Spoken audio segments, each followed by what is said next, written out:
لا الہ الا اللہ لا الہ الا اللہ توحید-سنت.com لا الہ الا اس ویب سائٹ پر ملاحظہ فرمائیے ممتاز علماء کرام کی تقاریر، درس قرآن و حدیث، اسلامی کتب کا وسیع ذخیرہ، فرقے باطلہ سے مناظرے اور بہت کچھ۔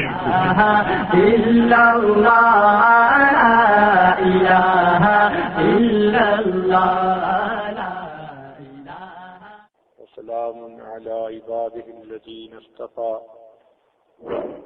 الحمد لله وكفى وسلام على عباده الذين اصطفى أما بعد أعوذ بالله من الشيطان الرجيم بسم الله الرحمن الرحيم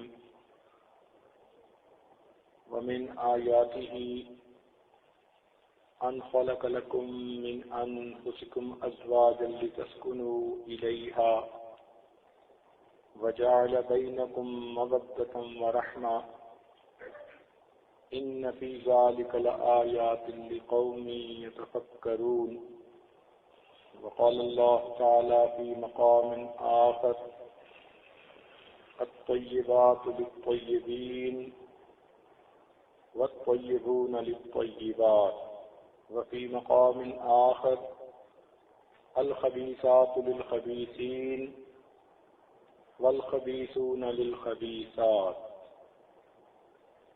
وقال رسول الله صلى الله عليه وسلم النكاح نصف الإيمان أو كما قال عليه الصلاة والسلام سبحان ربك رب العزة عما يصفون وسلام على المرسلين والحمد لله رب العالمين اللهم صل على سيدنا محمد وعلى آل سيدنا محمد وبارك وسلم اللهم صل على سيدنا محمد وعلى آل سيدنا محمد وبارك وسلم اللهم صل على سيدنا محمد وعلى آل سيدنا محمد وبارك وسلم ارشاد باری تعالی ہے ومن آیاتہ، اور اللہ تعالیٰ کی نشانیوں میں سے یہ ہے ان خلق لکم من انفسکم ازواجا، کہ تم میں سے تمہارے لیے تمہارا جوڑا بنایا، بیویاں بنائیں، وجعل بینکم مودۃ ورحمہ لتسکنوا الیہا، تاکہ تم ان سے سکون حاصل کرو، وجعل بینکم مودۃ ورحمہ، اور تمہارے درمیان مودت اور رحمت رکھی گئی، ان فی ذلک لآیات لقوم یتفکرون، اس میں نشانیاں ہیں اس قوم کے لیے جو سوچتی ہے۔ چنانچہ آج کی گفتگو کا عنوان یہ ہے کہ خامدوں کو گھروں میں اپنی بیویوں کے ساتھ کیسے رہنا چاہیے۔ گھر آباد کرنے کے لیے کچھ اصول و ضوابط ہوتے ہیں، اگر اس کے مطابق زندگی گزاریں تو گھر آباد ہو جاتے ہیں، اور جہاں کوئی اصول ہی نہ ہو، کوئی قانون ہی نہ ہو، کوئی طریقہ ہی نہ ہو، تو وہ گھر تو جانوروں کا ڈربہ ہے، اس گھر کے اندر کسی کو سکون نہیں مل سکتا۔ نبی علیہ السلام نے ارشاد فرمایا حبب الی من دنیاکم ثلاث، تمہاری دنیا میں سے مجھے 3 چیزیں پسند ہیں۔ سبحان اللہ، تمہاری دنیا کا لفظ کہہ کر بتلا دیا کہ مجھے اس سے کوئی سروکار نہیں، مجھے دنیا سے کوئی محبت نہیں، تمہاری دنیا میں سے مجھے 3 چیزیں محبوب ہیں۔ کون کون سی؟ فرمایا الطیب، مجھے خوشبو بہت پسند ہے، اور دوسری بات فرمایا المرأۃ الصالحہ، نیک بیوی، وہ مجھے بہت پسند ہے۔ اور تیسرا فرمایا جعلت قرۃ عینی فی الصلاۃ، میری آنکھوں کی ٹھنڈک نماز میں بنا دی گئی ہے۔ یعنی تین باتیں ایسی کہیں کہ پوری زندگی کے لیے نچوڑ ہیں، اس لیے کہ عطر اور خوشبو سے دماغ معطر ہوتا ہے، نیک بیوی کو دیکھ کر دل کو سکون ملتا ہے، اور نماز پڑھ کر انسان کی روح کو سکون ملتا ہے۔ گویا یہ تین چیزیں ایسی ہیں جو انسان کے دل و دماغ کو سکون دیتی ہیں اور انسان کو دنیا میں جنت کے مزوں کا نمونہ محسوس ہوتا ہے۔ شادی کا بنیادی مقصد کہ میاں بیوی کے ذریعے گناہوں سے بچے اور بیوی اپنے میاں کے ذریعے گناہوں سے بچے، اس لیے ان دونوں کو زندگی کا ساتھی کہتے ہیں۔ دونوں نے ایک دوسرے کے ذریعے سے گناہوں سے بچنا ہے اور اللہ تعالیٰ کی فرما برداری والی زندگی گزارنے میں ایک دوسرے کا معاون بننا ہے۔ ان کا تعلق ایک دوسرے کے ساتھ اتنا مضبوط ہے، قرآن مجید نے ایسی مثال دی کہ دنیا کا کوئی مذہب ایسی مثال نہ دے سکا۔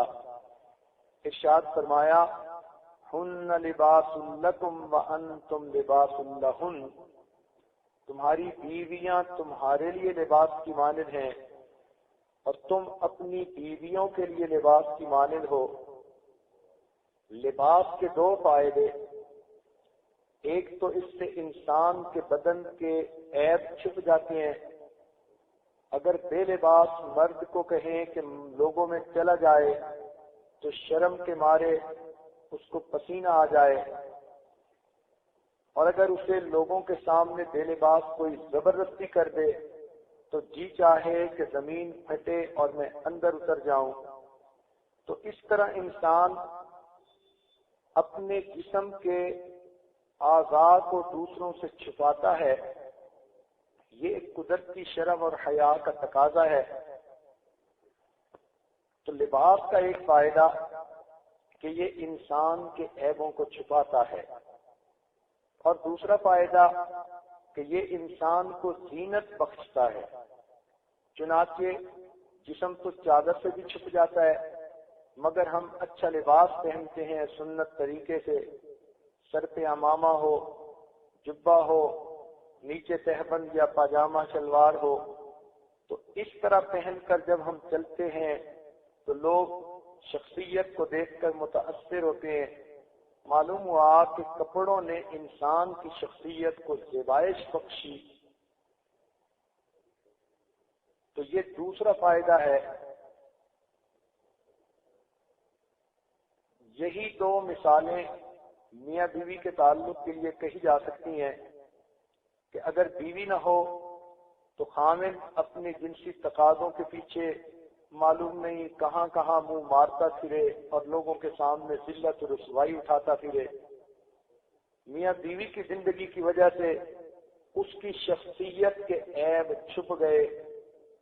اور دوسری بات کہ اگر مرد کو اکیلا گھر میں رہنا پڑے تو گھر کے اندر بھی بے ترتیبی اور اس کی زندگی کا کوئی کام ڈھنگ کا نہیں ہوگا، نہ اس کا لباس صاف ستھرا ہوگا، نہ اس کے گھر میں کھانے پکانے کا نظم ٹھیک ہوگا، لہذا اس کی زندگی کے اندر جمال نہیں ہوگا، ہر وقت ملال رہے گا۔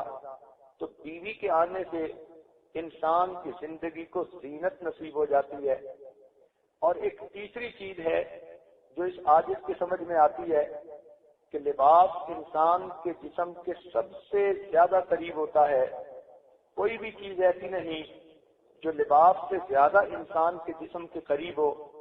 تو قرآن مجید نے جو لباس کی مثال دی، تشبیہ دی، تو بتانا یہ مقصد تھا کہ میاں بیوی کو پیغام مل جائے کہ اے خامن، تیرے لیے اب زندگی میں سب سے زیادہ قریب ہستی وہ تیری بیوی ہے، اور بیوی کو پیغام دیا گیا تیرے لیے اب زندگی میں سب سے جو قریب ترین ہستی ہے وہ تیرا خامن ہے۔ تم دونوں ایک دوسرے کے لباس کی طرح ایک دوسرے کے جسم کے قریب ہو۔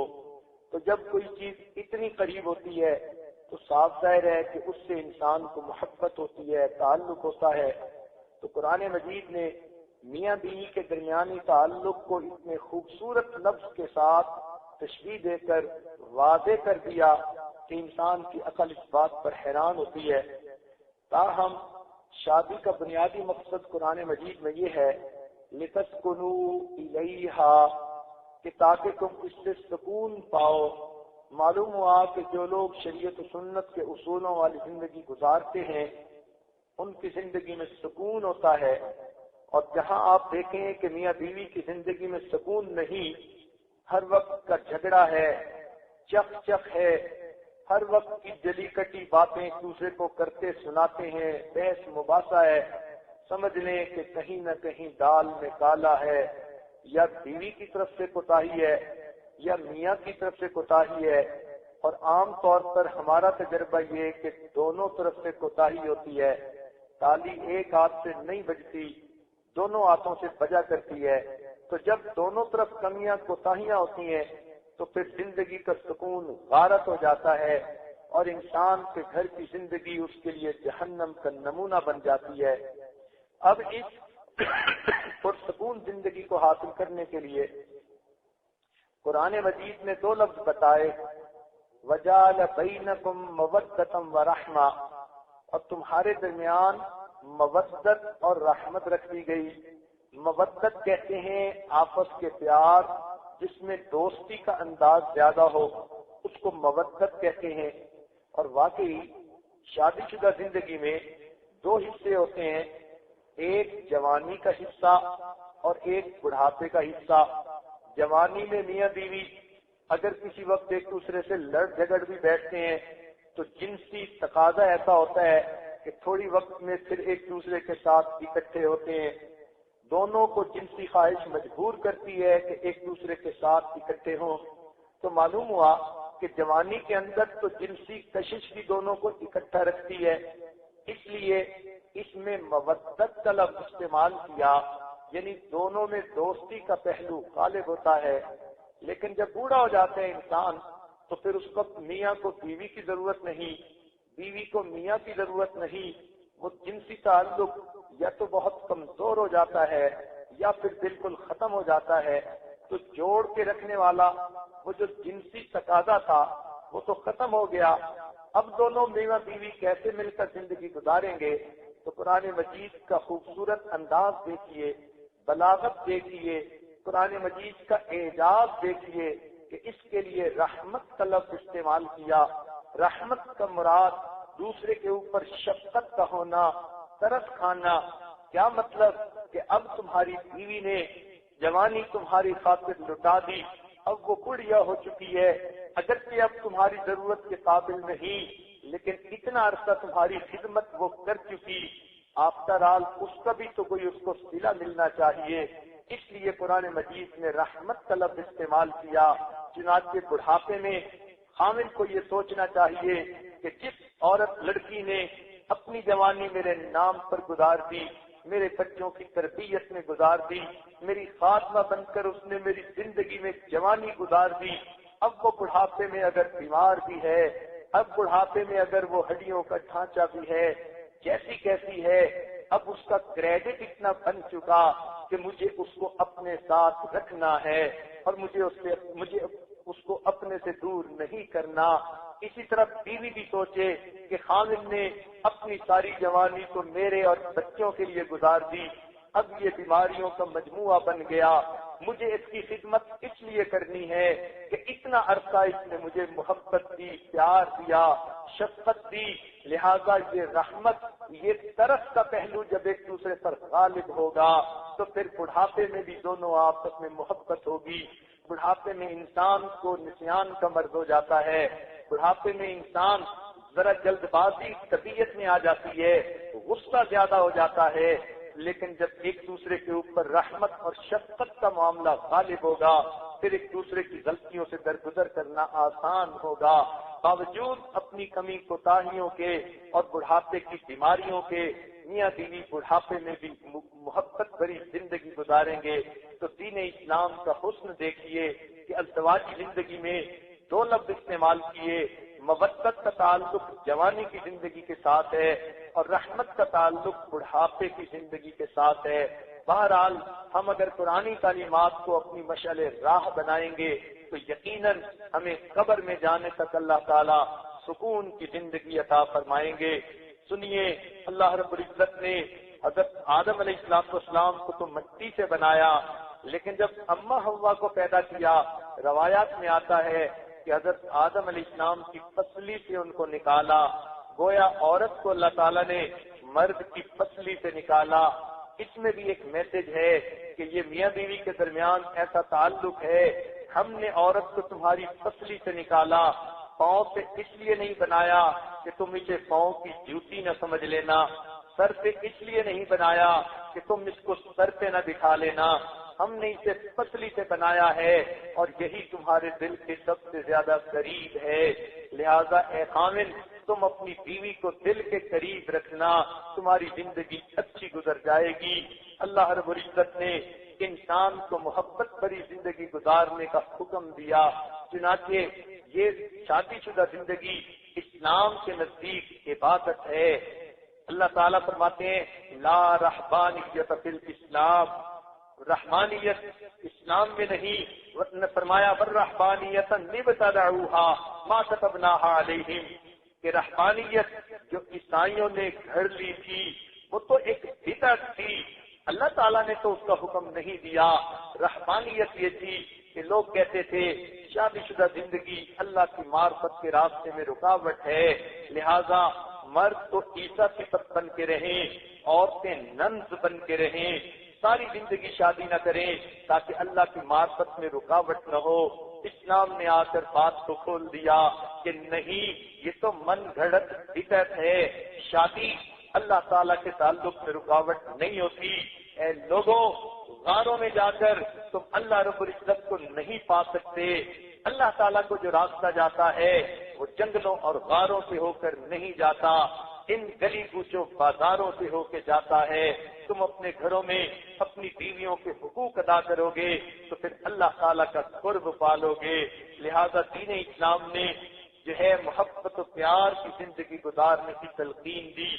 آج کفر کی دنیا میں لو میرج کا لفظ بہت عام ہے، وہ لوگ شادی سے پہلے ہی ایک دوسرے کے ساتھ جنسی تعلقات کو اختیار کر لیتے ہیں، لیو ٹوگیدر کرنا شروع کر دیتے ہیں۔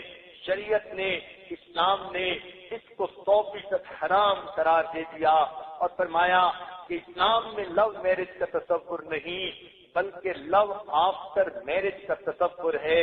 جب شادی ہو گئی تو اب آپس میں جتنی محبت و پیار کی زندگی گزار سکتے ہو گزارو۔ شریعت نے شادی کا معاملہ فقط لڑکے اور لڑکی پر نہیں چھوڑا، یہ بات سمجھائی کہ یہ دو انسانوں کا یا جسموں کا ملاپ نہیں، دو خاندانوں کا ملاپ ہے۔ کفر کی دنیا میں شادی دو جسموں کا ملاپ ہوتی ہے اور دین اسلام میں شادی دو خاندانوں کا ملاپ ہوتی ہے۔ اسی لیے لڑکے اور لڑکی کی عمر میں ناتجربہ کاری ہوتی ہے، وہ ایک دوسرے کو صحیح طرح نہیں سمجھ سکتے، جذباتیت غالب ہوتی ہے، ممکن ہے کہ ان کو فیصلہ کرنے میں غلط فہمیاں ہوں اور کل ان کو مصیبتیں اٹھانی پڑے۔ ماں باپ کیونکہ زندگی گزار چکے ہوتے ہیں، a young leading the young is like a blind leading the blind, they can both fall into the ditch، دونوں گڑھے میں گر سکتے ہیں، لیکن صحیح رہنما وہی ہوتا ہے کہ real guide is he who has gone all the roads which you want to go۔ ایک صحیح راہبر وہی ہوتا ہے جو اس راستے پہ چل چکا ہو جس راستے پہ تم چلنا چاہتے ہو۔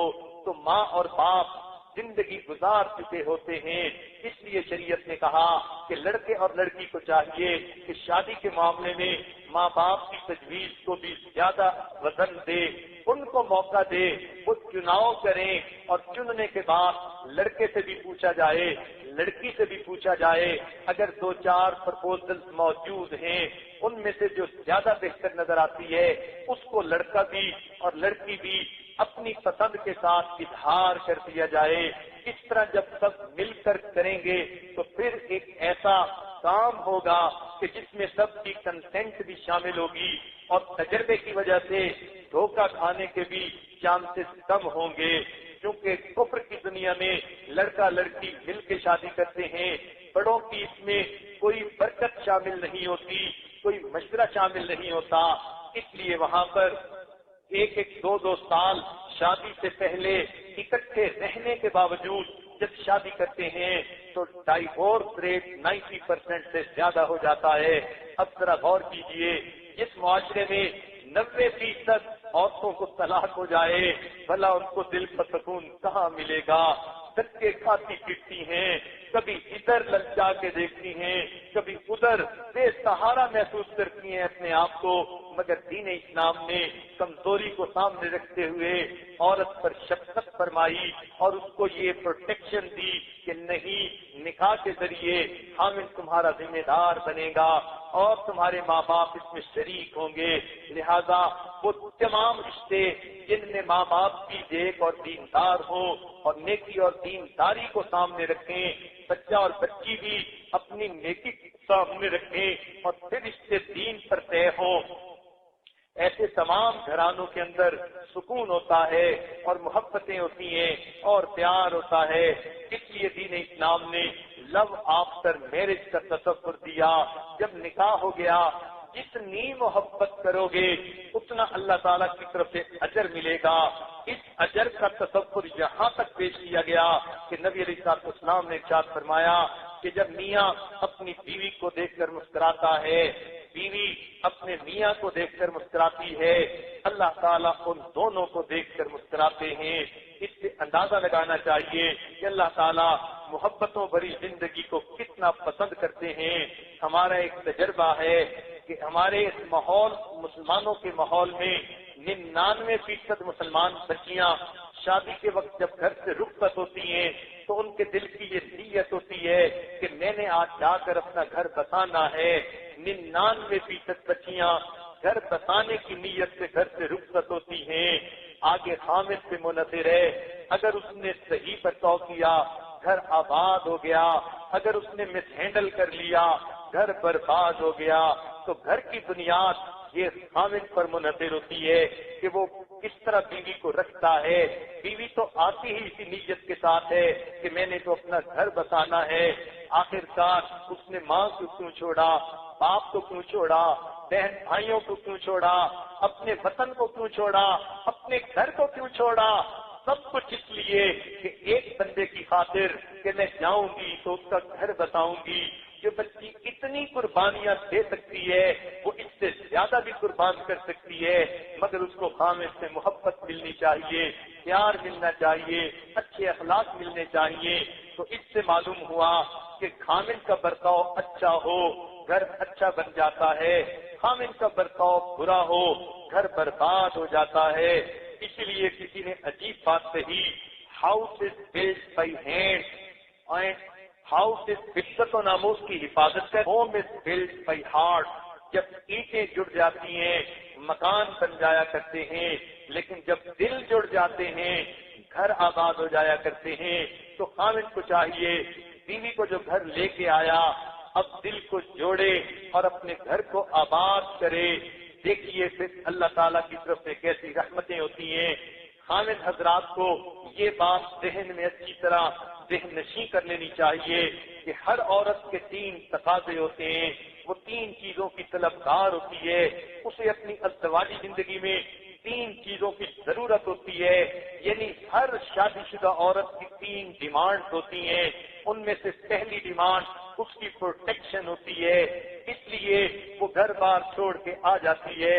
اب جہاں آتی ہے وہ تو خامد کی وجہ سے آتی ہے، وہاں اس کو پروٹیکشن چاہیے، اپنی جان کی پروٹیکشن، اپنی عزت کی پروٹیکشن، اپنے ایمان کی پروٹیکشن، اس کو پروٹیکشن چاہیے۔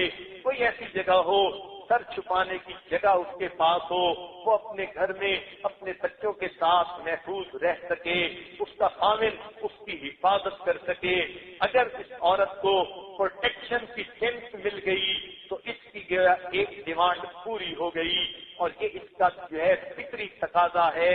اگر خامد کسی جگہ بیوی کو ایسا رکھتا ہے کہ اس کو پروٹیکشن ہی نہیں دے پاتا تو پھر گھر کیسے آباد ہوگا؟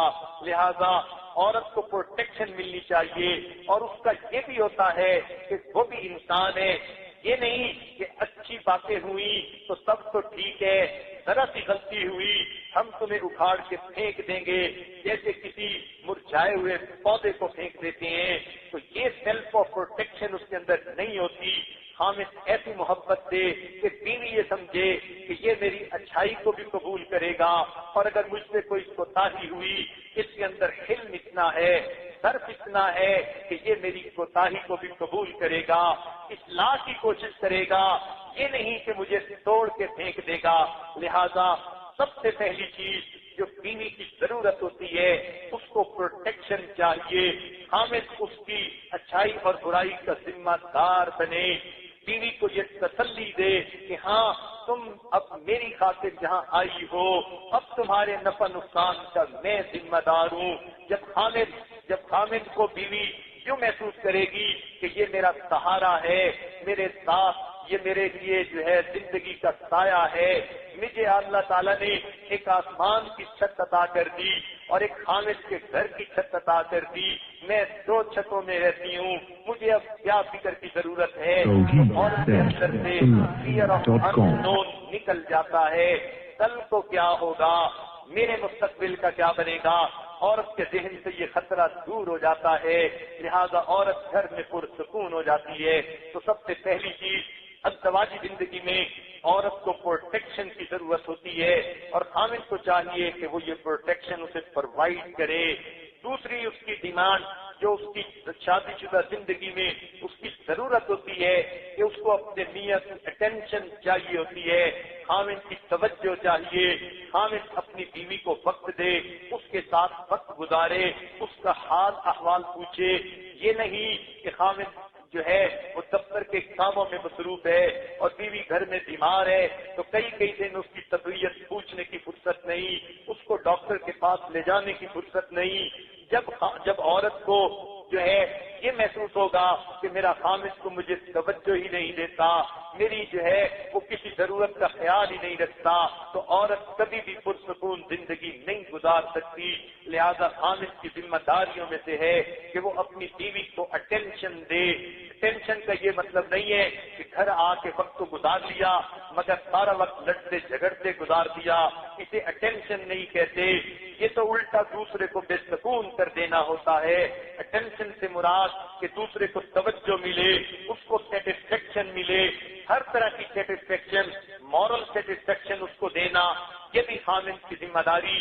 سیکسول سیٹسفیکشن دینا یہ بھی مرد کی ذمہ داری، تو اس کو سیٹسفیکشن پرووائڈ کرنا، تسلی مل جائے کہ خامد میرے پاس آیا، اس کی زندگی کے کتنے باتیں ہوتی ہیں اس نے اپنے خامد سے کرنی ہوتی ہیں، خامد تو کبھی دفتر میں مصروف، کبھی اپنے بزنس میں مصروف، اور وہاں سے جب واپس آتا ہے تو بیوی بیچاری نے کتنی باتیں ہوتی ہیں جو خامد کے ساتھ شیئر کرنی ہوتی ہیں۔ اب یہ میاں اگر کھانا کھا کے سو جائے گا اور بیوی سے بات بھی نہیں کرے گا تو پھر اس کو وہ مورل سپورٹ کہاں سے ملے گی؟ تو گویا یہ مورل سپورٹ یہ بھی خامد نے اس کو پرووائڈ کرنی ہوتی ہے، اس کو شیئر کرنے کا موقع ملنا چاہیے، وہ اپنے دل کا دکھ بتا سکے، اپنے دل کا سکھ بتا سکے، وہ اپنی ہر ضرورت کو پورا کر سکے اپنے میاں کے ساتھ۔ اس کو کہتے ہیں خامد کی اٹینشن اس کو مل جانا، یہ نہیں کہ میاں جو ہے باہر سے آیا، بیوی اس کے لیے بنی سنوری اور گھر کو صاف ستھرا کر کے کھانا تیار کر کے بیٹھی ہے، خامد آئے گا اور میرے ساتھ کھانا کھائے گا، اور خامد صاحب اپنے بزنس کے کسی معاملے میں موڈ آف کر کے آئے اور آتے ہی کہنے لگے کھانے کی ضرورت نہیں میں تو سو جاؤں گا، سوچئے پھر اس بیوی کے دل سے کیا گزرے گی۔ تو پہلی چیز اس کو پروٹیکشن کی ضرورت ہوتی ہے، اور دوسری چیز اس کو خامد کی اٹینشن کی ضرورت ہوتی ہے۔ اب اگر خامد اس پر توجہ نہ دے، صاف ستھر جتنا مرضی قربان ہوتے پھریں، اس کی نندیں اس کے جتنے مرضی گن گاتی پھریں، بیوی کو کبھی سکون نہیں مل سکتا، وہ ہمیشہ پریشان رہے گی، اس لیے کہ اس کو خامد کی توجہ نہیں ملتی۔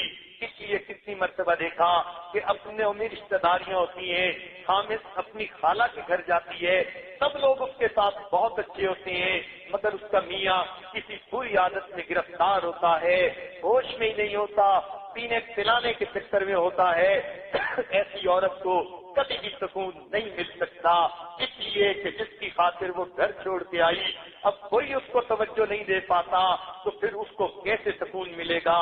تو یہ اس کی شرعی ضرورت ہے اور ڈیمانڈ ہے، اور یہ خامس کی رسپانسبلٹی ہے کہ وہ بیوی کو اٹینشن دے تاکہ وہ بیوی اپنے دل کا دکھ سکھ اس کے ساتھ کر سکے، اپنا وقت اس کے ساتھ گزار سکے۔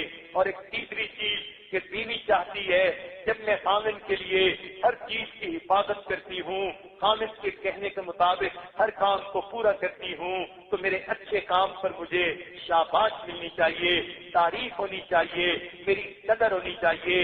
جب اچھے کام بیوی کرے اور خامن اس کی پرواہ نہ کرے، وہ انکنسیڈریٹ بن جاتا ہے، پھر بیوی کو کہاں سکون ملے گا؟ کیونکہ اس نے تو بیوی کی جو ہے کسی اچھی بات کا دھیان ہی نہ دیا، بیوی اس کی خاطر اچھے اچھے کھانے بناتی ہے، یہ کھا تو لیتا ہے مگر کوئی ایک بات ایسی نہیں کہتا جس سے اس کی انکریجمنٹ ہو یا جس سے اس کو ورڈ آف سیٹسفیکشن مل جائیں، ورڈ آف انکریجمنٹ مل جائیں، تو پھر بیوی کو سکون نہیں ملتا۔ لہذا تین چیزیں ابتدا میں یہ بات سمجھ لیجئے کہ ہر دنیا کی ہر بیوی کی یہ ضرورت ہوتی ہے۔ ایک اس کو سینس آف پروٹیکشن ملنی چاہیے، دوسرا اس کو خامس کی اٹینشن ملنی چاہیے، اور تیسرا اس کو اپریسیشن ملنی چاہیے۔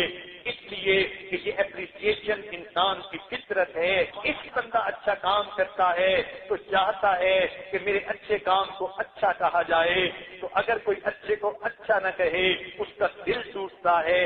اس لیے یہ فطری تقاضا ہے، خامن کو یہ تینوں چیزیں پوری کرنی ہے، مگر کیونکہ دین کا علم نہیں ہوتا اس لیے خامدوں کی طرف سے کوتاہیاں ہوتی ہیں، غلطیاں ہوتی ہیں۔ آج کی محفل میں کیونکہ خامن کے عنوان سے بتانا ہے کہ خامن کو گھر میں کیسے رہنا چاہیے، اس لیے ابتدا میں 10 ایسی خطرناک غلطیاں بتا دیتے ہیں جو اکثر و بیشتر خامن حضرات کر لیتے ہیں اور جن کی وجہ سے گھر کی زندگی بے سکون ہو جاتی ہے۔ خامن حضرات تک اگر اس عاجز کی آواز پہنچے، وہ اس کو توجہ سے سنے، دل کے کانوں سے سنے اور اس کو اپنے پلے باندھ لیں۔ سب سے پہلی بات کہ خامن کو چاہیے اپنی بیوی کو کبھی بھی نظر انداز نہ کرے۔ یہ عام طور پر نوجوان بچوں کی عادت ہوتی ہے، اول تو گھر میں آتے دیر سے ہیں، اگر آ بھی جاتے ہیں ادھر ادھر کے کاموں میں مصروف رہتے ہیں، بیوی کو وقت نہیں دیتے، اگر اس کو نظر انداز کر دیتے ہیں، محفل میں بیٹھیں گے، لوگوں کو توجہ دیں گے، بیوی کی طرف دھیان نہیں ہوگا۔ اگر رشتے داروں کی عورتیں آ گئی ان کے ساتھ بڑے خوشی سے باتیں کریں گے، مگر بیوی کے ساتھ بات کرنے کی فرصت نہیں۔ یاد رکھیے خامن جو ہے یہ بہت بڑی خطرناک غلطی کرتا ہے، اپنی بیوی کو اگنور کر رہا ہوتا ہے۔ اس کے اوپر آپ نے کتنی حکایتیں سنی ہوگی، کتنی باتیں سنی ہوگی کہ اپنی جوانی کے نشے میں وہ یوں سمجھتا ہے یہ تو اب ہے ہی بیوی، اب اس کو جو ہے توجہ دینے کی یا محبت دینے کی کیا ضرورت ہے؟ یہ بہت بڑی غلطی ہوتی ہے۔ لہذا بیوی کو کبھی بھی نظر انداز نہیں کرنا چاہیے، بلکہ لطیفہ مشہور ہے کہ خامن بیٹھا کتاب کا مطالعہ کئی گھنٹوں سے کر رہا تھا، بیوی بیچاری آگے پیچھے طواف کرتی پھر رہی تھی، کبھی تو ہماری طرف بھی محبت کی نظر اٹھا کے دیکھ لے، مگر خامن کو کام سے فرصت نہیں تھی۔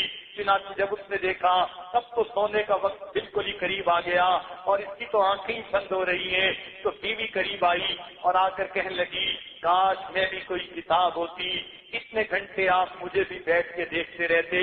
اب خامن نے بیوی کی طرف دیکھا اور کہنے لگا ہاں تمہیں تو کوئی ڈائری ہونا چاہیے تھا تاکہ ہر سال میں ڈائری کو بدل لیا کرتا۔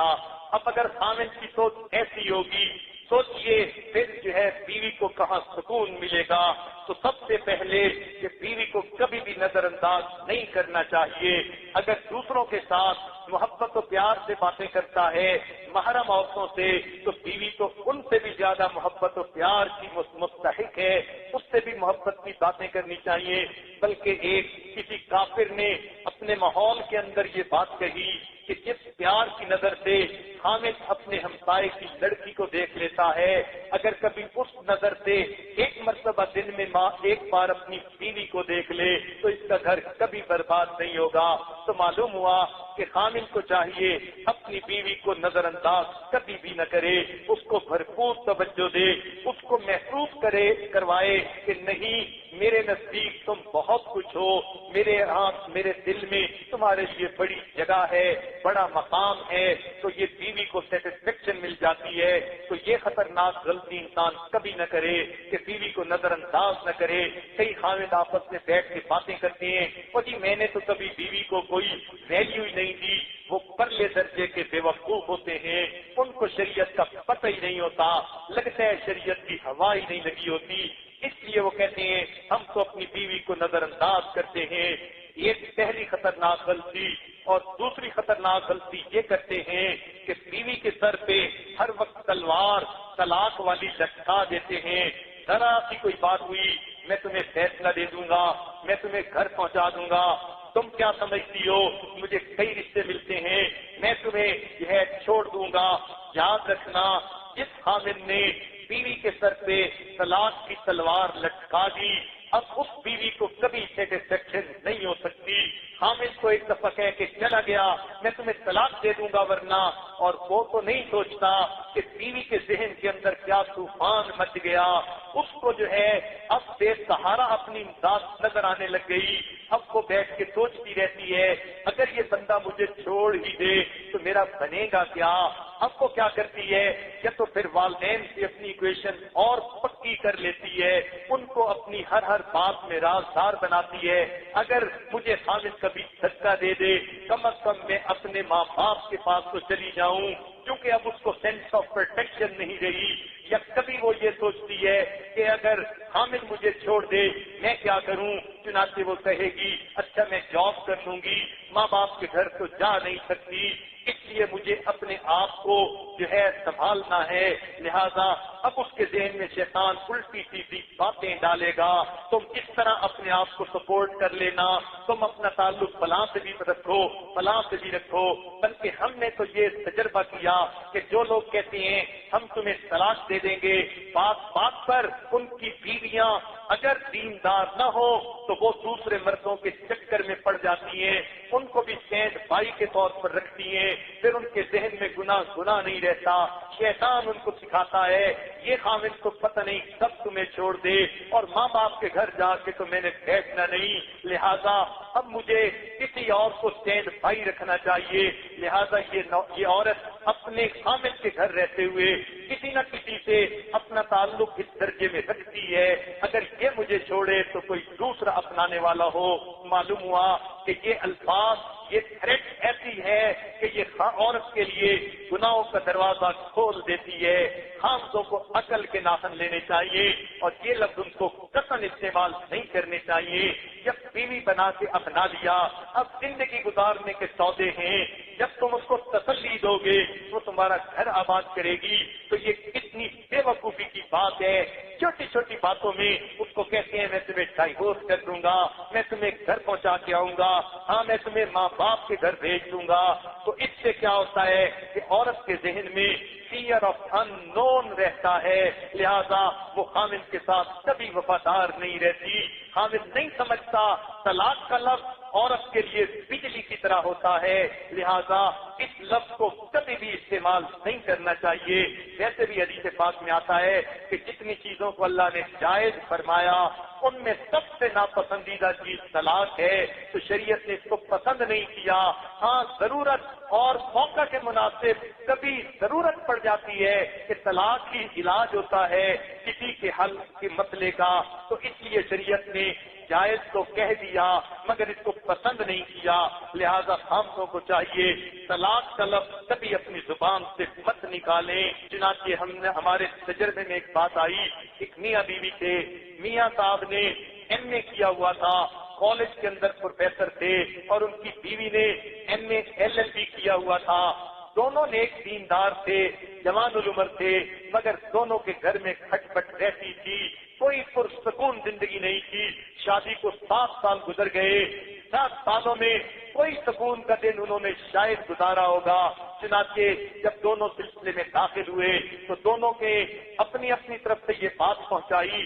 بیوی نے علیحدہ خط میں لکھی, خاوند نے علیحدہ بیٹھ کر بات کی کہ ہم آپس میں کوئی سیٹ نہیں ہو پائے, اگرچہ لکھے پڑے ہیں, اگرچہ ہم دیندار ہیں, لیکن لگتا ہے کہ ہماری گاڑی لمبی نہیں چلے گی.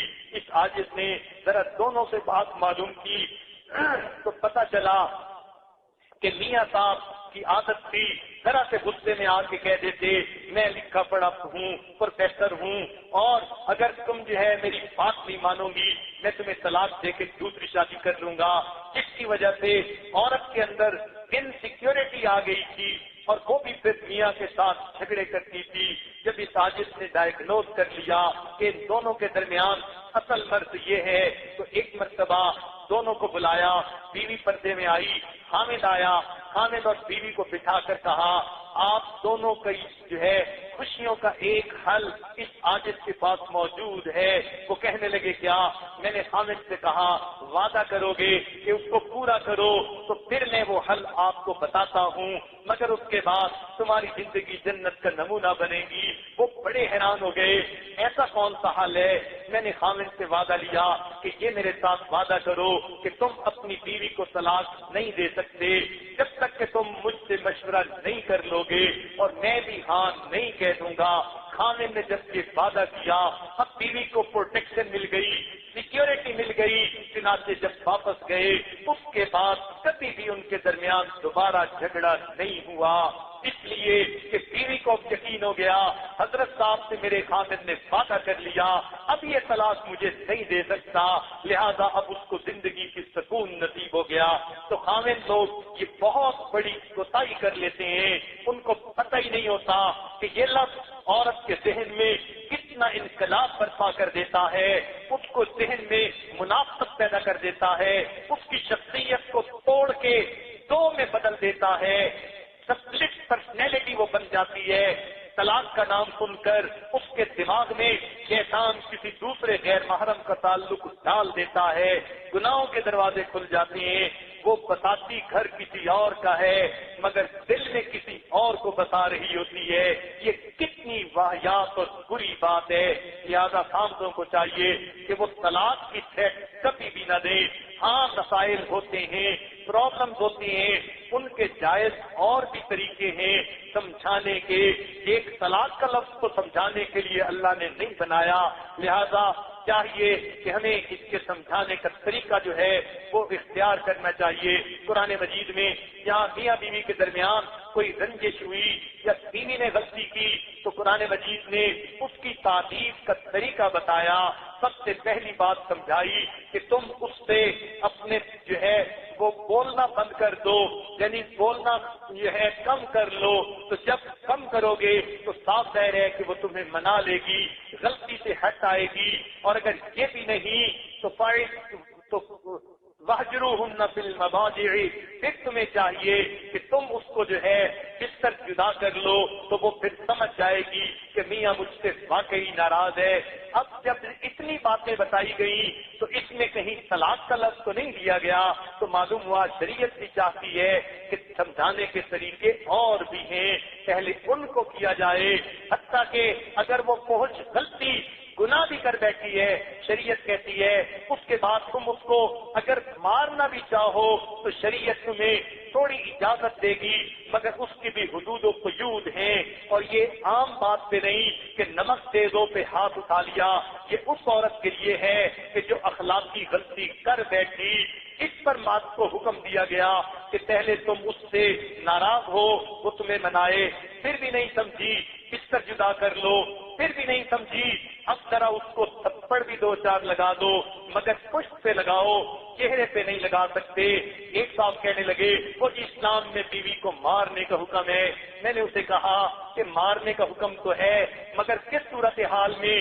کہنے لگا ہاں اگر وہ کوئی اخلاقی غلطی کر لے پھر مارنے کا حکم ہے. میں نے کہا آپ کیا چاہتے ہیں کہ وہ اخلاقی غلطی کر کے آئے, اب خامن کو چاہیے کہ اس کو حلوہ کھلائے کہ ہاں تم نے بہت اچھا کام کیا, میں تمہیں آئس کریم لا کے کھلاتا ہوں. اس کا تو حل یہی ہے, جب سمجھانے سے بھی نہیں سمجھ رہی تو پھر ایک وقت ایسا آتا ہے کہ باتوں کے لاتوں کے بھوت پھر باتوں سے نہیں مانا کرتے، اس لیے شریعت نے پھر اس کو علاج کے طور پر یہ کڑوی دوا پلانے کا حکم دیا، مگر اس دوران کہیں طلاق کا لفظ تو نہیں آیا قرآن کی آیت میں، تو معلوم ہوا کہ شریعت بھی یہ چاہتی ہے کہ مسائل کا حل ڈھونڈا جائے، مگر طلاق حل نہیں ہے۔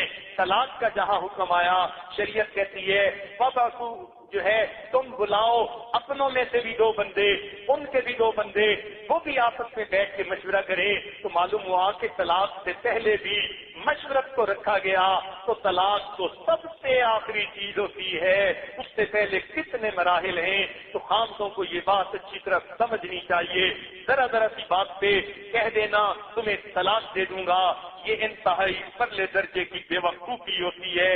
اسی طرح تیسری خطرناک غلطی، خامد ہر وقت بیوی کو کہتے رہتے ہیں کہ تم تو اتنی خوبصورت نہیں، میں دوسری شادی کر لوں گا۔ یہ دوسری شادی کی دھمکی دینے کی کیا ضرورت ہوتی ہے؟ وہ شریعت نے مرد کو اجازت دی کہ وہ 4 شادیاں کر سکتا ہے، لیکن ہمارے ماحول معاشرے میں جب مرد کے سب تقاضے اس کی بیوی پورا کر رہی ہے، اس کو کیا مصیبت پڑی ہے کہ وہ اس بیوی کو دوسری شادی کی دھمکی دے یا توقن لانے کی دھمکی دے، خواہ اس کی زندگی میں بھی پریشانی پیدا کرے، اپنی زندگی میں بھی پریشانی پیدا کرے۔ یاد رکھنا 2 بیویوں کے درمیان عدل و انصاف کرنا یہ انسان کے اوپر فرض ہوتا ہے، اور یہ عدل کرنا انسان کے بس کی بات نہیں ہوتی۔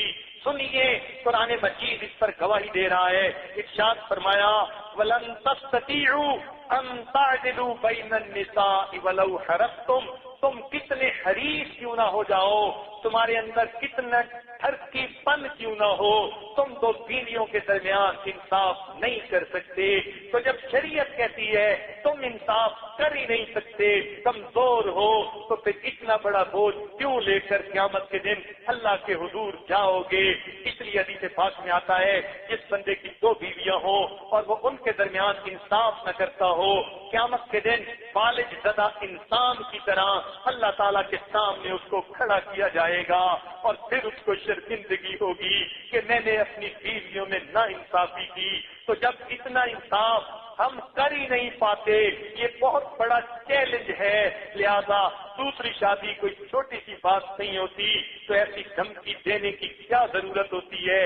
اس عاجز نے امریکہ کی ایک کمیونٹی میں 5 بیویوں کی طرف سے یہ باتیں سنی، خامد ہم پر توجہ نہیں دیتے، ان کو خوب سے خوب تر کی تلاش رہتی ہے، اور یہ نیک لوگوں کی باتیں تھیں جو سلسلے میں بیٹھ تھے۔ جب اس عاجز نے کمیونٹی کی کئی عورتوں کی طرف سے یہ پیغام سنا یا محسوس کیا، تو پھر خامدوں کی ذرا ایک تلاش لی، ان کو بلا کر بٹھایا، ذرا حال احوال پوچھے۔ پتہ یہی چلا کہ اس ماحول میں چونکہ ان کو ہر طرف گوری لڑکیاں ملتی ہیں، ایک سے بڑھ کر ایک خوبصورت ہوتی ہے، تو ذہن اسی طرف رہتا ہے کہ یہ بیوی تو اتنی خوبصورت نہیں، فلاں لڑکی زیادہ خوبصورت ہے، اس کے ساتھ بھی شادی ہو سکتی ہے۔ تو اب دوسری شادی کا خیال ان کے ذہن میں ہے، کریں یا نہ کریں یہ اور بات ہے، مگر آپشن ان کو نظر آتی ہے، لہذا اس وجہ سے وہ گھر میں بیویوں کو پوری طرح پیار نہیں دیتے۔ لہذا اس عاجز نے ان سب کو ایک مرتبہ بلایا اور خوب ان کی اچھی طرح کلاس لی، اور ان کو کہا کہ تم اپنے ذہنوں سے آج یہ نکال دو کہ تم نے دوسری شادی کرنی ہے، جس سے پہلے کر لی، ذرا اس کو تو مطمئن کر کے ہمیں دکھا دو۔ جب اس کو مطمئن کرو گے تب تمہارے بارے میں اگلی بات سوچیں گے، کیونکہ ان کا بیٹھ کا تعلق تھا، اور اس میں نیک دیندار اور متقی لوگ تھے، بڑے بڑے عالم لوگ تھے، کئی بڑے بڑے حافظ تھے، قاری تھے، اور دوسرے آفیسر حضرات تھے، کافی سارا مجمع تھا۔ جب سب کو اچھی طرح یہ بات سمجھائی گئی اور ان سے یہ وعدہ دیا گیا کہ تم اپنی موجودہ بیوی کو مطمئن کرو گے تو پھر تم میرے پاس آنا کہ اب ہمیں دوسری کی ضرورت ہے۔ جب وہ وعدہ کر کے گئے، چنانچہ 1 ہفتے کے اندر وہ خود واپس آئے اور کہنے لگے حضرت عجیب بات ہے، جس دن سے دوسری شادی کا خیال ہم نے ذہن سے نکال دیا، اب ہمیں یہ بیوی اتنی پیاری لگنے لگ گئی، شکل بھی اچھی لگتی ہے، عقل بھی اچھی لگتی ہے، کام بھی اچھے لگتے ہیں، گھر کے اندر سکون محسوس ہوتا ہے، اب ہم نے 100% نظروں کی حفاظت بھی کر لی ہے، تو یہ بہت بڑی خطرناک غلطی ہوتی ہے کہ خاوند اپنی بیوی کو دوسری شادی کی دھمکی دیتا رہتا ہے، ایک کو سنبھال نہیں سکتے اور دوسری کی باتیں کرتے ہیں۔ یہ تو ایسا ہی ہے کہ ایک آدمی ایک من بوجھ تو اٹھا نہ سکے کہ گردن ٹوٹی جا رہی ہے اور پھر جو ہے وہ دعوے کرے میں ایک من اور سر پہ اٹھا دوں گا، پھر تیری ریڑھ کی ہڈی ٹوٹے گی، تیرا تماشا دنیا دیکھے گی۔ یہی حال اس خامس کا ہوتا ہے، لہذا یہ خطرناک غلطی کبھی نہیں کرنی چاہیے، اپنی بیوی کو دوسری شادی کی دھمکی دینا۔ یاد رکھنا، اگر تمہیں دوسری بیوی مل سکتی ہے، تمہاری بیوی کو دوسرا خامس بھی مل سکتا ہے۔ اگر تمہارے ریئیکشن میں آ کے کبھی بیوی نے یہ جواب دے دیا ہاں میں بھی دوسری شادی کر کے دکھاؤں گی، تو کیا لڑکی کو لڑکا نہیں مل سکتا؟ پھر تمہارا کیا بنے گا؟ لہذا یہ انتہائی بڑی بے وقوفی ہوتی ہے، بیوی کو کبھی دوسری شادی کی دھمکی نہیں دینی چاہیے۔ تیسری چوتھی خطرناک غلطی عام طور پر خامد لوگ یہ کر لیتے ہیں کہ اپنی بیوی کی کسی غلطی پر اسے لوگوں کے سامنے روک ٹوک کرتے ہیں، لوگوں کے سامنے اس کا مذاق اڑا لیتے ہیں، لوگوں کے سامنے اس کو بے عزت کر دیتے ہیں، ڈانٹ پلا دیتے ہیں۔ اپنے طور پہ تو وہ اچھے بن جاتے ہیں، دوسروں کو میسج مل جاتا ہے کہ دیکھو گھر میں میرا کتنا کنٹرول ہے۔ بہن کے سامنے بیوی کو ڈانٹ پلا دی، ماں کے سامنے بیوی کو ڈانٹ پلا دی، اور بہن اور ماں کی نظر میں بڑے اچھے بن گئے کہ ہاں ہمارا بیٹا تو بڑا کنٹرول رکھتا ہے گھر میں۔ بہن کہتی ہے میرے بھائی کا تو گھر میں بڑا کنٹرول ہے، تو ماں بہن کی نظر میں اچھے بن گئے، مگر اپنی بیوی کی نظر میں تم نے اپنے وقار کو صفر بنا دیا۔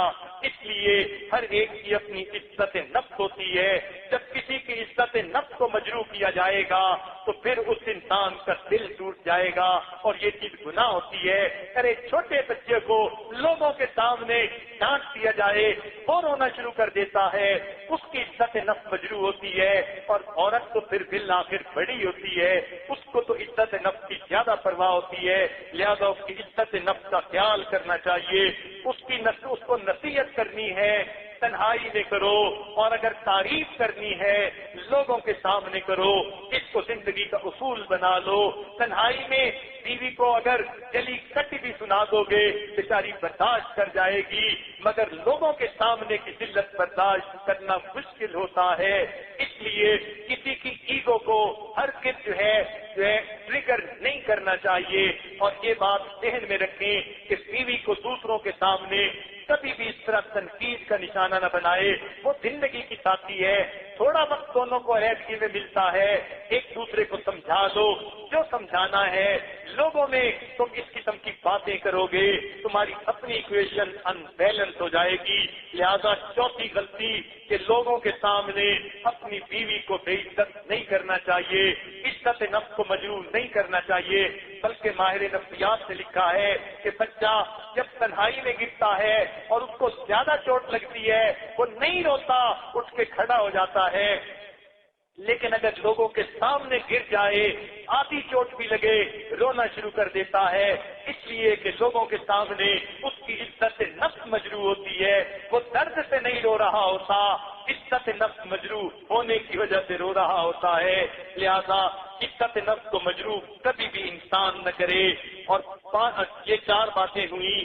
پانچویں خطرناک غلطی عام طور پر خامد یہ کرتے ہیں کہ بیوی کو وقت نہیں دیتے، بلکہ وقت ملا اب امی کے پاس بیٹھے باتیں چل رہی ہیں اور رات کے 12 بج گئے، نیند سے جب آنکھیں پر ہو گئی اب کمرے میں آ کے دم سے لیٹ گئے اور بیوی سے بات بھی نہیں، کوئی پوچھنا بھی نہیں کہ تم جیتی ہو یا مرتی ہو، تمہاری طبیعت ٹھیک ہے یا بیمار ہو۔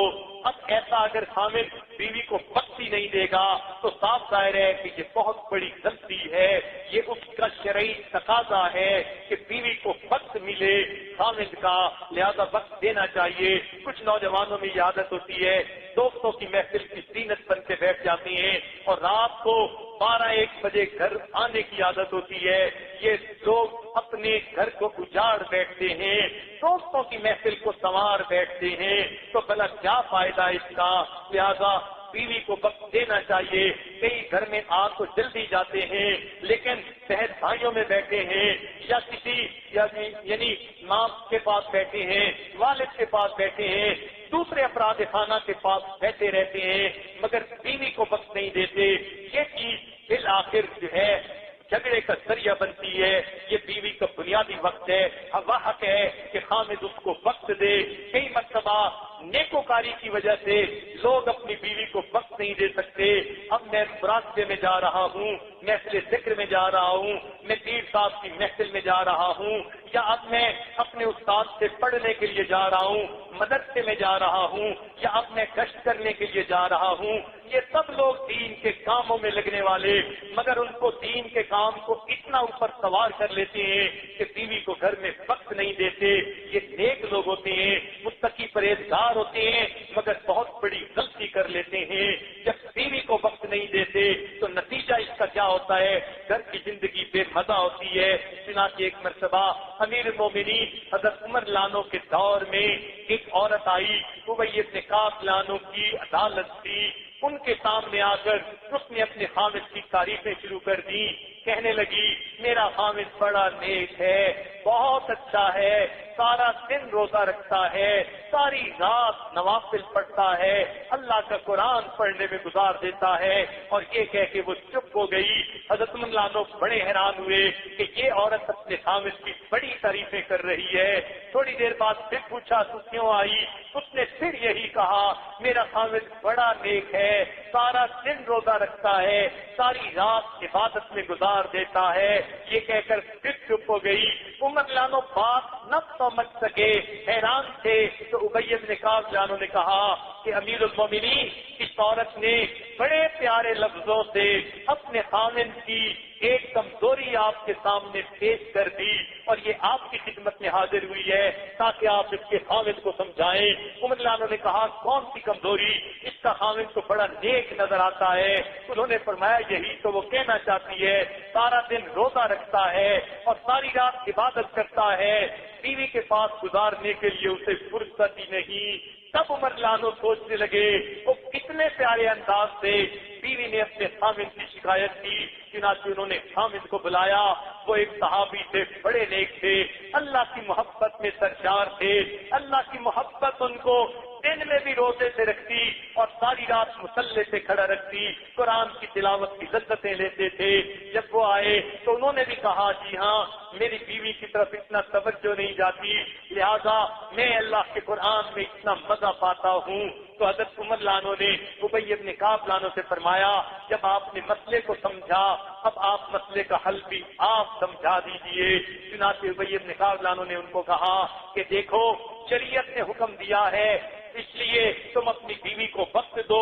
تمہیں چاہیے اگر تم 3 دن روزہ رکھنا بھی چاہتے ہو تو رکھو مگر چوتھا دن افطار کرو اور وہ دن تم اپنی بیوی کے ساتھ گزارو. چنانچہ یہ کہہ کر وہ تو چلے گئے میاں بیوی. بیوی بھی خوش تھی، ہر 3 دن کے بعد مجھے خامد سے وقت مل جائے گا. لیکن عمر لانو نے پوچھا ابی بن کعب آپ نے یہ 3 دن کی جو ہے شرط کیسے لگائی؟ وہ کہنے لگے میں نے قرآن مجید کو دیکھ کر لگائی کہ قرآن مجید نے ایک مرد کو زیادہ سے زیادہ 4 عورتوں کے ساتھ شادی کی اجازت دی. اگر بالفرض کوئی 4 شادیاں بھی کر لے تو ہر عورت کو 3 دنوں کے بعد چوتھی رات مل جائے گی. اس لیے میں نے شرط لگا دی کہ تم زیادہ سے زیادہ 3 دن تک روزے رکھ سکتے ہو، چوتھے دن افطار کر کے تمہیں اپنی بیوی کے ساتھ وقت گزارنا پڑے گا. تو کئی مرتبہ نیک لوگ بھی اپنی نیکیوں میں لگ کے اپنی بیویوں سے غافل ہو جاتے ہیں اور یہ بہت خطرناک غلطی ہے.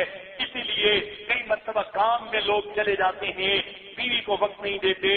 حضرت عمر رضی اللہ تعالیٰ عنہ ایک مرتبہ آ رہے تھے، رات کا وقت تھا، ایک گھر سے ان کو کچھ اشعار کی آواز سنائی دی جس سے پتہ چلا ایک جوان بیوی اپنے خاوند کی محبت میں شعر پڑھ رہی تھی. چنانچہ وہ گھر آئے اور گھر آ کے اپنی بیٹی جو ام المؤمنین سیدہ حفصہ رضی اللہ تعالی عنہا سے پوچھا کہ مجھے بتاؤ کہ ایک عورت اپنے میاں کے بغیر کتنا وقت آرام سے گزار سکتی ہے؟ انہوں نے کہا جتنی اللہ نے عدت متعین کی ہے، یعنی 4 مہینے 10 دن کی بات ہے۔ چنانچہ عمر لانوں نے قانون بنا دیا کہ ہر مجاہد جو میدان جہاد میں جائے گا 4 مہینے کے بعد بالآخر وہ گھر آئے گا، اپنی بیوی کے ساتھ کچھ وقت گزارے گا، پھر دوبارہ جائے گا۔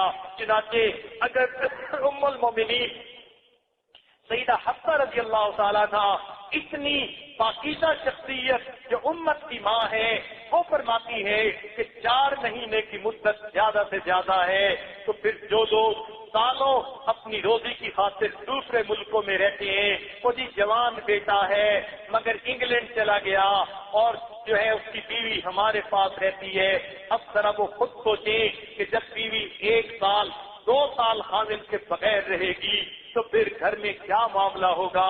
شیطان کو کتنا موقع ملے گا اس کی بیوی کو برگلانے کا اور گناہ سے اکسانے کا۔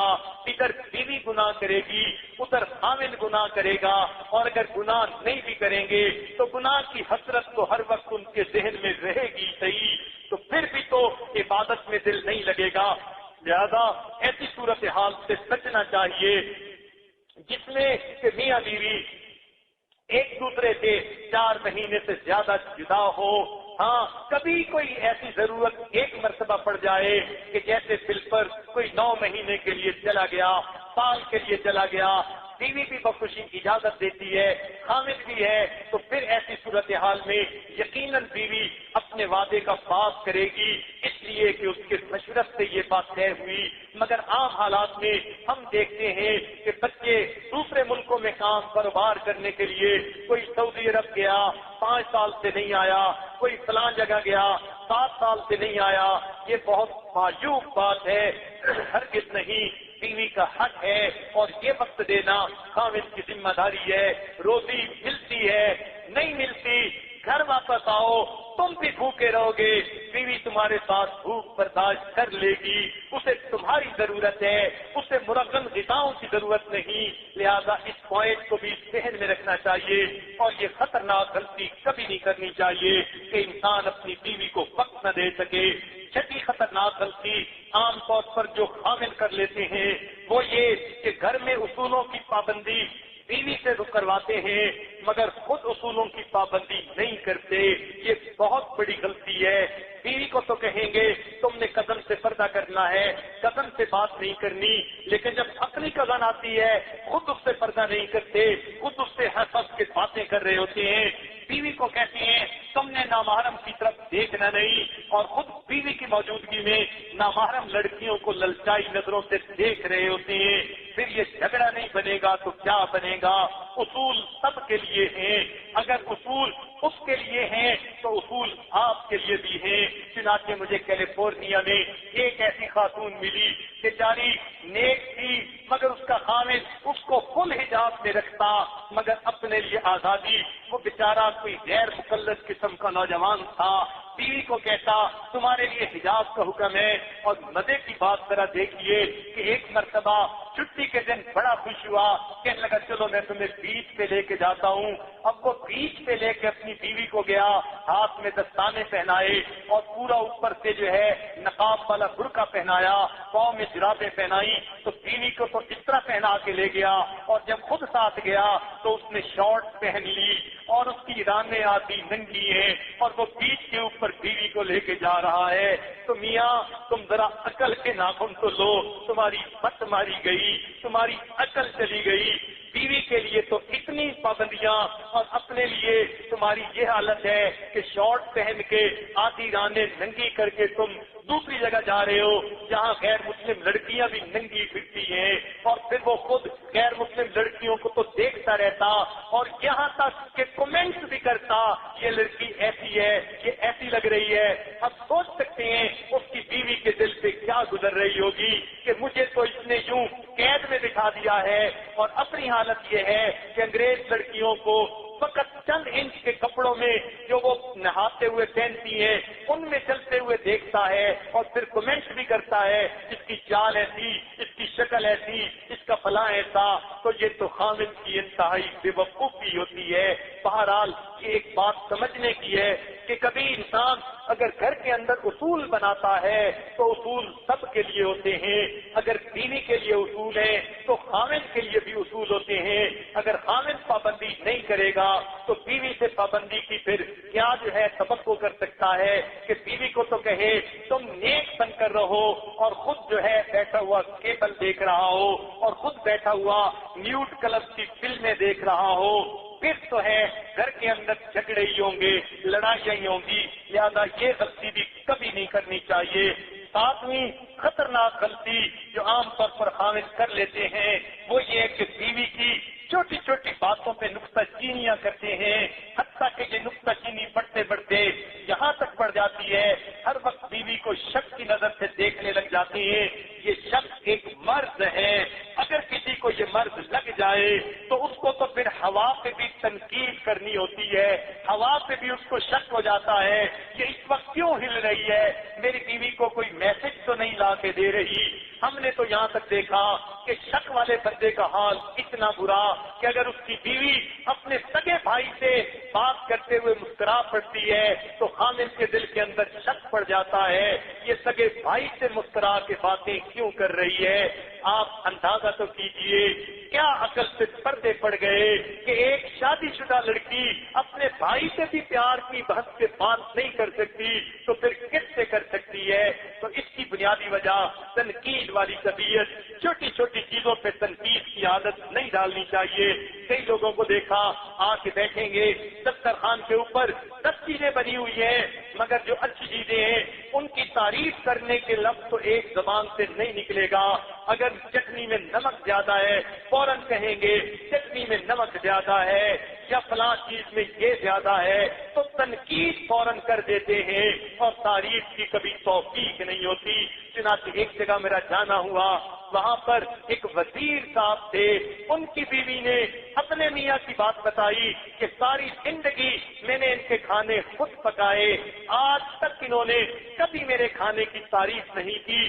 جتنے مہمان آتے ہیں تعریف کر کے جاتے ہیں، جتنے لوگ آتے ہیں تعریف کر کے جاتے ہیں، اور واقعی ہمارے لیے بھی جو کھانا پکا اتنا اچھا تھا کیونکہ حدیث پاک میں ہے، ہم نے بھی اس خامد کو کہا کہ کھانا ماشاءاللہ بہت اچھا تھا۔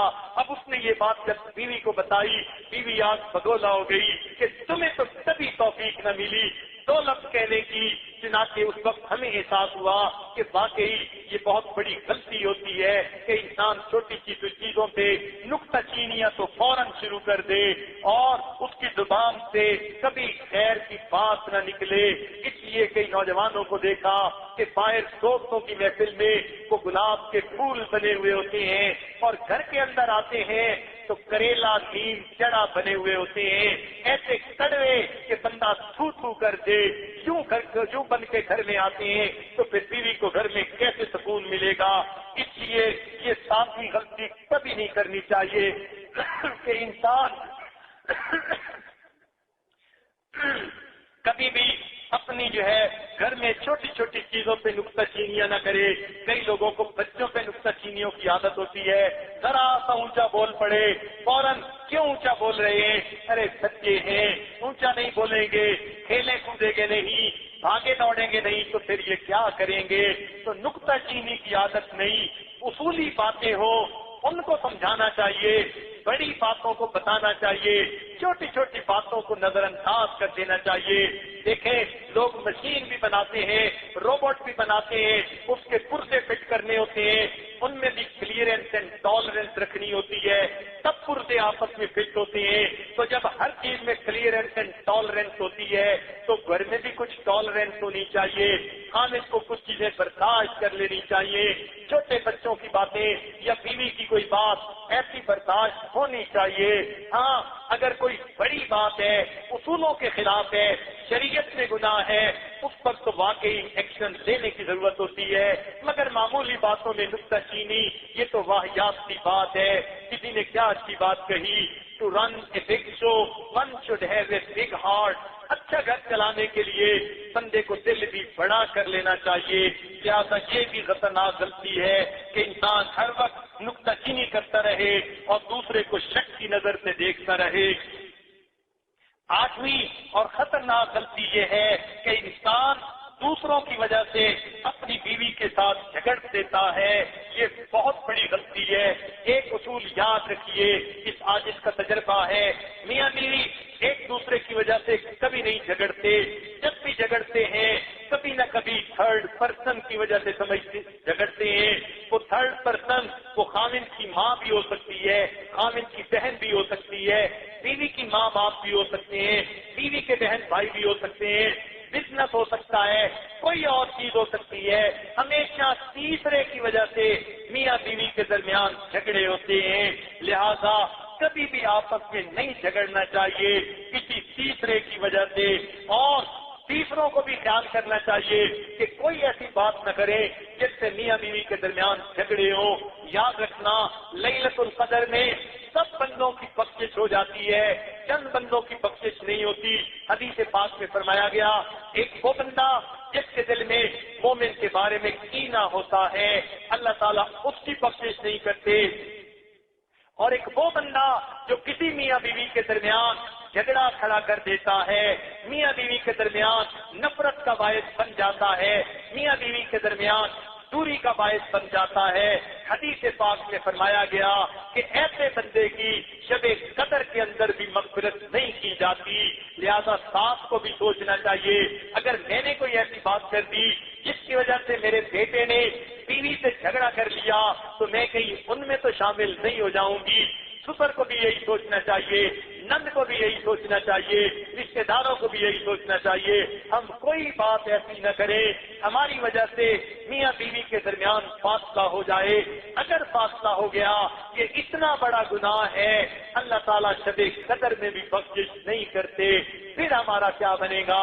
لہذا میاں بیوی کو ایک دوسرے کے ساتھ کسی تیسرے کی وجہ سے ہرگز نہیں جھگڑنا چاہیے.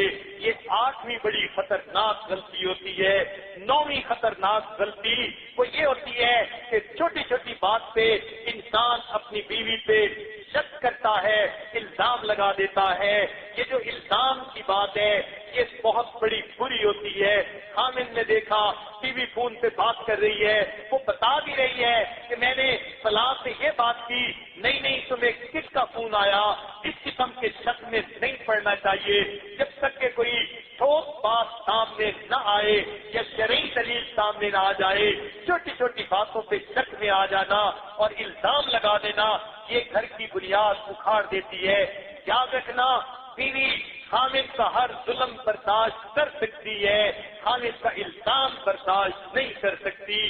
تو جو لوگ اپنی بیوی سے الزام دیتے ہیں، اور کئی ایسے ہوتے ہیں کہ ضروری نہیں کہ اخلاقی طور پر الزام، غلطیوں کا الزام بھی بیوی پہ، یہ نقصان ہوا تیری وجہ سے، بچے بگڑ گئے تیری وجہ سے، فلاں کام وقت پہ نہ ہوا تیری وجہ سے، یہ الزام ہی تو ہیں، صرف اخلاقی الزام کے طور پر رکھتی ہیں. پھر ان کے ذہن ہوتے ہیں تو جن خامتوں کو یہ عادت ہو، ذرا سی بات پہ بیٹے نے بات نہ مانی، بیوی کو کہا تو نے بگاڑ دیا. ارے صاحب آپ بھی تو باپ تھے، آپ نے کون سا اسے سنوار لیا، آپ بھی بگاڑنے میں برابر کے شریک ہیں. تو یہ جو بیوی پہ ذرا سی بات پہ الزام دے دینا کہ تم نے جو ہے ہم وقت پہ تقریب پہ نہیں پہنچے تمہاری وجہ سے، حالانکہ دیر بچوں نے کر دی تھی یا کوئی اور وجہ بن گئی تھی، تو بات پہ بیوی پہ الزام لگا دینا یہ بہت بڑی خطرناک غلطی ہوتی ہے. ایسی غلطی کبھی نہیں کرنی چاہیے. اور 10ویں اور آخری بڑی غلطی عام طور پر جو خاوند لوگ کر لیتے ہیں وہ یہ کہ بیوی کو کہتے ہیں کہ تم سے تو مجھے پیار ہے مگر تمہارے ابو اچھے نہیں لگتے، امی اچھی نہیں لگتی، مجھے تمہارے بھائی اچھے نہیں لگتے. عورت کو اگر یہ کہہ دیا جائے کہ اس کے قریب کے محرم رشتے داروں سے مجھے نفرت ہے، سوچئے پھر اس بچی کے دل پر کیا بیتے گی. اور یہ غلطی تو عام طور پر کر لیتے ہیں. نوجوان لوگ نہیں سمجھتے کہ اس کی کتنی بڑی اہمیت ہے، اس لیے کہتے ہیں خبردار تو نے اپنے گھر نہیں جانا، خبردار تو نے اپنے گھر والوں سے بات نہیں کرنی. اور یہ معاملہ بڑا عجیب ہو جاتا ہے. چنانچہ ایک مرتبہ UAE میں ایک جوڑا جو بیت تھا اس کا معاملہ اس عاجز کے سامنے آیا، اور معاملہ بھی کیا تھا کہ خاوند کافی دین کی محنت میں وقت لگانے والے، کئی مہینے چلے لگانے والے دیندار تھے، نیکوکار تھے، مگر گھر کے اندر ان کے پرابلم تھی، اور پرابلم بھی کیا تھی، ان کی بیوی عالمہ تھی، انڈیا میں ایک بڑے مدرسے سے فارغ ہو کر آئی تھی اور دین کا کام کر رہی تھی، اور وہ بیچاری ایک مرتبہ اس نے ایک فکرے کے اندر کچھ اپنے دل کا غم کہہ ڈالا کہ مجھے بہت جو ہے مصیبت ہے، پریشان ہوں، دعا کیجیے گا۔ چنانچہ میں نے میاں بیوی دونوں کو بلایا، اور دونوں کو بلا کر جب بات پوچھی، گھر کے حالات پوچھے، میاں تو کہنے لگا جی ہم بڑے پرسکون ہیں، مگر خاموشی سے بیوی بیٹھی ہوئی رونے لگ گئی، اس نے کوئی لفظ بھی نہ کہا۔ اس عاجز نے سمجھ لیا کہ کہیں نہ کہیں کوئی درمیان میں مسئلہ ہے، لوگ اپنی باتیں بتاتے ہیں، پیر حضرات باتوں کو سنتے ہیں، مگر ان بٹوین دی لائن ان کو خود ریڈ کرنا پڑتا ہے، سمجھنا پڑتا ہے کہ معاملہ کیا ہے۔ چنانچہ جب معاملہ سامنے آیا، پتہ چل گیا کہ انہوں نے اپنی بیوی پہ پابندی لگائی ہوئی ہے، تم اپنے گھر فون نہیں کر سکتی، ان کو خط نہیں لکھ سکتی۔ 4 سال گزر گئے تھے، وہ بچی اپنے گھر نہیں جا سکی تھی، اور حالانکہ خاوند کا کاروبار اتنا تھا، 1 سال میں وہ 4 مرتبہ چکر لگا سکتی تھی۔ خاوند خود ہر سال 3 یا 4 دفعہ اپنے ماں باپ کو مل لاتا، مگر اپنی بیوی کو اس نے 4 سال سے گھر نہیں جانے دیا۔ اس پر اور مصیبت دیکھیے، خط لکھنے کی اجازت نہیں، اور مصیبت دیکھیے فون کرنے کی اجازت نہیں، پھر جلدی پہ تیل کا کام دیکھ لیجیے، خود بیوی کے پاس بیٹھ کے اپنے ماں باپ کو فون کرتا۔ کتنے بڑا ظلم ہے، اور یہ وہ دیندار بندہ اپنی نیک بیوی کے اوپر کر رہا تھا، اور بیوی بیچاری چونکہ نیک اور دیندار تھی، وہ خاوند کی خاطر یہ سب قربانی دے رہی تھی، مگر بیٹی تھی، اس کا بھی دل تڑپتا تھا میں کبھی اپنی ماں سے ملوں، اپنے باپ کو دیکھوں، لہذا اس کا دل غم زدہ رہتا تھا۔ اب بتائیے گھر میں اس کو کیسے سکون ملے؟ لہذا یہ بہت بڑی غلطی ہوتی ہے۔ میں نے اس آدمی کو بلایا اور میں نے اسے کہا کہ دیکھیں آپ کو یہ کیا کوئی شرعی دلیل ہے کہ اگر بیوی گھر جائے گی تو کوئی گناہ کا معاملہ ہوگا؟ کہنے لگا نہیں، ہر کے جیسی نہیں، میری بیوی تقیہ نقیہ پاک صاف ہے، اس کے گھر والے بھی نیک ہیں، مجھے ایسا کوئی خطرہ نہیں۔ میں نے کہا پھر جانے میں رکاوٹ کیا؟ کہنے لگے بس مجھے ویسے ہی وہ اچھے نہیں لگتے۔ میں نے کہا اچھا پابندی سن لے، اگر تم 1 مرتبہ گھر چکر لگاؤ گے تو 1 مرتبہ بیوی کو بھی چکر لگانے کی اجازت ہوگی، 1 فون آپ کرو گے، 1 فون بیوی کو کرنے کی اجازت ہوگی۔ تو جب یہ ان کو بتایا کہ تمہارے گھر کے مسائل کا حل ہے، اب خاوند صاحب کی عقل ہوش میں آئی، مگر بیوی کہنے لگی نہیں حضرت مجھے ہر دن فون کرنے کی ضرورت نہیں، مہینے میں 1 دفعہ بھی امی سے بات ہو جائے تو میرے لیے تو عید کا دن ہو جائے گا۔ چنانچہ ان کے گھر کے سارے مسئلے کسی ایک مشکل کے بعد حل ہو گئے، اور گھر کے اندر پھر اللہ تعالیٰ نے پرسکون زندگی عطا کر دی۔ وہ صاحب دوبارہ آئے، کہنے لگے حضرت میں آپ کا احسان نہیں اتار سکتا، پتہ نہیں شیطان نے مجھے کیا برگلا دیا، میرے دماغ میں کیا ڈال دیا کہ میں نے اپنے گھر کو جہنم کی طرح بنا دیا تھا، آپ نے معاملہ فہمی کے ساتھ سمجھا دیا، اب ہمارے گھر میں جنت کی چیز جو ہے وہ رونقیں آ گئی ہیں۔ تو دیکھیے یہ 10 بڑی خطرناک غلطیاں ہیں، ممکن ہے اس کے علاوہ بھی بہت ساری ہو، لیکن آج اس کے ذہن میں جو باتیں آئیں وہ اس وقت آپ کے سامنے پیش کر دی۔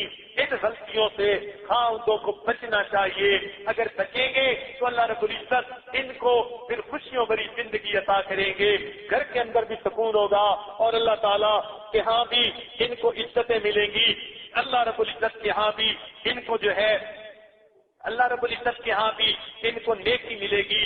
لہذا آج کی باتیں یہیں تک مکمل کرتے ہیں، شاید ان خطرناک غلطیوں سے بچ کے آپ کے گھروں کے ماحول اور اچھے ہو جائیں، اور اسی ٹاپک کو اب ہم کل بھی بیان کریں گے، کیونکہ اس عاجز کے حساب سے یہ ٹاپک ابھی آدھا بیان ہوا اور تقریباً آدھا یا کچھ زیادہ ابھی باقی ہے۔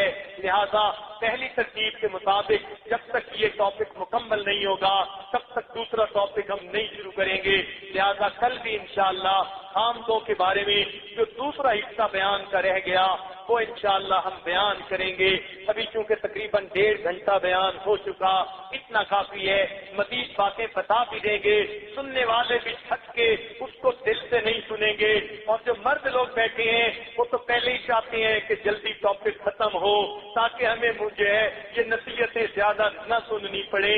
اور اس عاجز کا جی چاہتا ہے کل یہ تازہ دم ہو کے پھر آئیں گے، صاف دماغوں سے بیٹھیں گے، پھر ان کو اصلی باتیں بتائی جائیں گی تاکہ اچھی طرح ان کے ذہن نشیں ہو جائے. اللہ تعالیٰ خوشی و بری زندگی عطا فرما دے اور ہماری غلطی کوتاہیوں سے معاف فرما دے. اور اب تک ہم جن غلطیوں کے مرتکب ہوتے رہے، پروردگار ان غلطیوں کو معاف فرما کر ہمیں قیامت کے دن رسوا ہونے سے محفوظ فرمائے. وآخر دعوانا ان الحمد للہ رب العالمین. لا الہ الا اللہ، لا الہ الا اللہ، توحید-sunnat.com الا اللہ، لا الہ الا اس ویب سائٹ پر ملاحظہ فرمائیے ممتاز علماء کرام کی تقاریر، درس قرآن و حدیث، اسلامی کتب کا وسیع ذخیرہ، فرقے باطلہ سے مناظرے اور بہت کچھ. الا اللہ، لا الہ الا اللہ.